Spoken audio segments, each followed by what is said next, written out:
بسم اللہ الرحمن الرحیم۔ السلام ناظرین، میں ہوں آپ کا ہوسٹ علی اطہر وائٹل نیوز کے ساتھ۔ ناظرین، آپ کو پتہ ہے کہ ہم جس طریقے سے پہلے ولاگ ڈالتے رہے ہیں، خاص طور پہ ہم معیشت کے بارے میں اور سیلاب کے بارے میں اور سیاسی ماحول کے بارے میں، آج بھی ہم سیاسی ماحول پہ بات کریں گے۔ آپ کو پتہ ہے کہ پچھلے 2 دن پہلے پی ٹی آئی کے رہنما فواد چودھری صاحب کو گرفتار کیا اور ان پہ غداری کا ایک الزام بھی لگا ہوا ہے، اور ان کے اوپر یہ بھی الزام ہے کہ انہوں نے جو ہے الیکشن کمیشن کے لیے نازیبہ الفاظ استعمال کیے اور ان کو منشی کہا۔ اس طریقے سے الزامات ہیں جس کی وجہ سے ان کو الیکشن کمیشن کی درخواست پہ گرفتار کیا گیا ہے، اور 2 دن کا جسمانی ریمانڈ کے ساتھ آج دوبارہ وہ عدالت میں پیش ہوئے ہیں، اور اس وقت کمرہ عدالت میں موجود ہیں۔ ان کے ساتھ پی ٹی آئی کے رہنما بھی ہیں، شیریں مزاری صاحبہ بھی ہیں، بابر اعوان اور دوسرے لوگ ہیں، اور ابھی پتہ یہ بھی چلا ہے کہ بابر اعوان کی اور الیکشن کمیشن کے وکیل کے ساتھ تلخ کلامی بھی ہوئی ہے۔ ناظرین، کل ہی سابق وزیر اعلیٰ پنجاب پرویز الہی نے ایک پریس کانفرنس میں تنقید کا نشانہ بنایا فواد چودھری صاحب کو ڈائریکٹ، کہ میں نے عمران خان صاحب سے پہلے بھی کہا تھا کہ کچھ لوگ ہماری پارٹی میں ایسے ہیں جو ماحول خراب کر رہے ہیں، اور اگر یہ پہلے ہی گرفتاری عمل میں آ جاتی تو اتنے ماحول خراب نہیں ہوتے۔ جس پہ پی ٹی آئی کے دوسرے رہنما حماد اظہر نے بھی تنقید کا نشانہ بنایا ہے پرویز الہی صاحب کو، کہ پرویز الہی صاحب نے یہ کیوں کہا، اور اب تو جو ہے فواد چودھری صاحب ایک ہیرو بن گئے ہیں۔ اسی سلسلے میں فواد چودھری صاحب کی اہلیہ نے بھی تنقید کا نشانہ بنایا ہے سابق وزیر اعلیٰ چودھری پرویز الہی کو، اور انہوں نے کہا کہ یہ اگر پہلے ہی گرفتار ہو جاتے تو لاہور کا یہ حال نہیں ہوتا۔ تو یہ ابھی اس قسم کی چپقلش چل رہی ہے، اور ناظرین پھر دیکھتے ہیں کہ اس کے بعد جو کمرہ عدالت میں جو بھی فیصلہ آتا ہے اس کے سلسلے میں پھر ہم آپ کو آگاہ کریں گے۔ ناظرین، عمران خان صاحب نے بھی کل وہ بڑا تنقید کا نشانہ بنایا ہے حکومت کو بھی، اور خاص طور پہ انہوں نے فواد چودھری صاحب کے لیے یہ کہا ہے کہ یہ فواد چودھری نے صرف تنقید کی ہے، کوئی جرم نہیں کیا ہے، اور یہ جو نئے نگراں وزیر اعلیٰ پنجاب محسن نقوی آئے ہیں، ان کو لایا اسی لیے گیا۔ مجھے ایسا لگتا ہے کہ ان کا الیکشن کرانے کا ارادہ ہی نہیں ہے۔ آپ نے دیکھا، انہوں نے یہ بھی کہا ہے کہ زرداری صاحب نے جس طریقے سے بلدیاتی الیکشن میں کراچی کا مینڈیٹ لیا ہے جبکہ ان کا کوئی ووٹ نہیں ہے، اور یہی اسی طریقے سے لگتا ہے کہ محسن نقوی بھی وہ اس قسم کے گھپلے کریں گے، اور ان کا ارادہ نہیں لگتا کہ کوئی الیکشن پنجاب میں ہوں۔ تو انہوں نے یہ بھی ریکویسٹ کی ہے عدالتوں سے کہ عدالت ہمارے بنیادی حقوق کی حفاظت کرے، اور عدالتوں کے پاس اس وقت وہ پاور ہے، اور ان کو چاہیے کہ وہ اپنے پاور کو استعمال کریں اور الیکشن وقت پہ کرائیں۔ ناظرین، آئین کی روح سے آپ کو پتہ ہے کہ وہ الیکشن ہیں جب اسمبلیاں تحلیل ہو جاتی ہیں تو 60 یا 90 دن کے اندر الیکشن ہونے چاہیے، لیکن ایسا لگتا ہے کہ کل بھی پی ڈی ایم کی جماعتوں نے الیکشن کمیشن سے رجوع کیا ہے، اور ان سے خبر یہ آ رہی ہے کہ ان سے دوبارہ کہا گیا ہے کہ نئی حلقہ بندیاں ڈیجیٹل کے حساب سے کی جائیں، اور ایسا لگتا ہے کہ ڈیجیٹل کے حساب سے کی جائیں گی تو الیکشن کمیشن نے یہ بھی کہا ہے کہ بھئی ہمیں تو اس سلسلے میں اگر دوبارہ ڈیجیٹل حلقہ بندی کی گئیں تو اس میں ہمیں 6 مہینے کا کم از کم وہ وقت درکار ہے، جس کے بعد ہم الیکشن منعقد ہو سکتے ہیں۔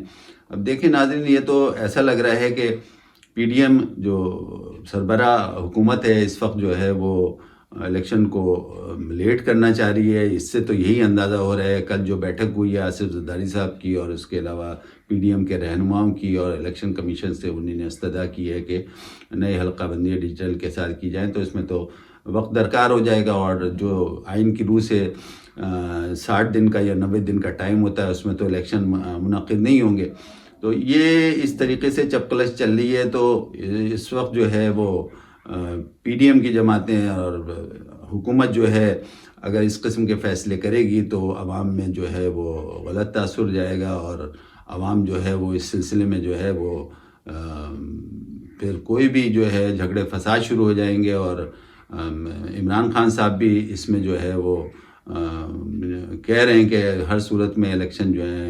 ٹائم پہ ہونا چاہیے۔ یہ اس میں عدالتوں کو اس پہ دھیان دینا چاہیے، اور عدالتیں اس سلسلے میں حکومت کو پابند ان کو کرنا چاہیے کہ وہ وقت پہ الیکشن کرائیں۔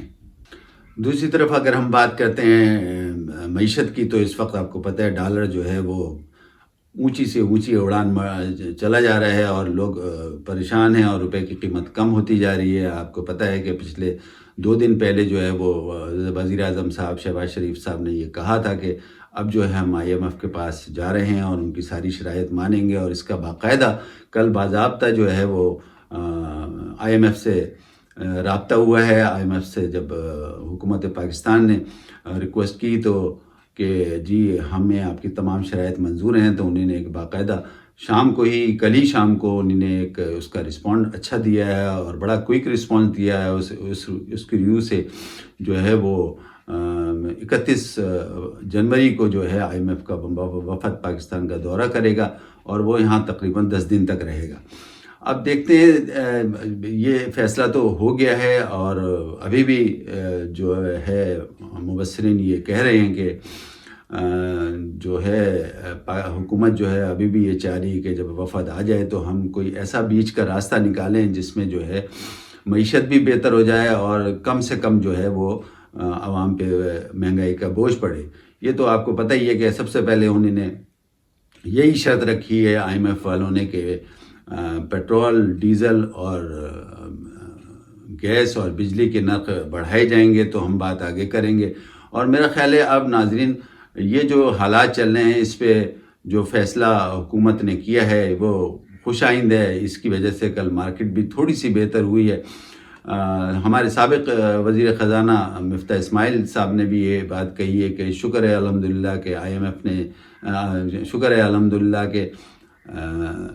جو ہے حکومت نے یہ فیصلہ کر لیا IMF کے پاس جانے کے لیے، اور وہ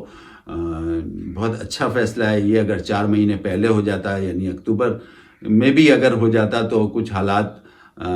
اس وقت بہتر نظر آتے، لیکن دیر آئے درست آئے، اور انہوں نے یہ بھی کہا کہ گڈ گورننس کی ضرورت ہے، اور ان کی بات اب سچ ثابت ہو رہی ہے ناظرین، کیونکہ انہوں نے یہ پہلے کہا تھا، جو کہ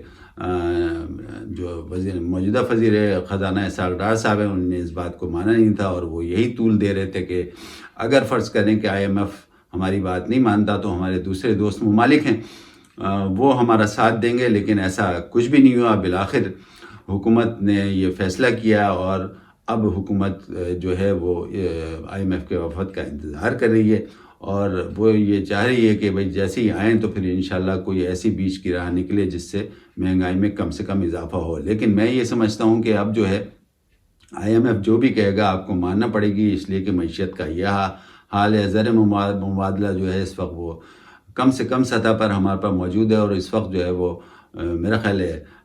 زر مبادلہ 1 آدھ ہفتے کا اور رہ گیا ہے، تو یہ تو بہت ضروری ہے کہ اب آپ IMF کے پاس جائیں، ان کی تمام شرائط مانیں۔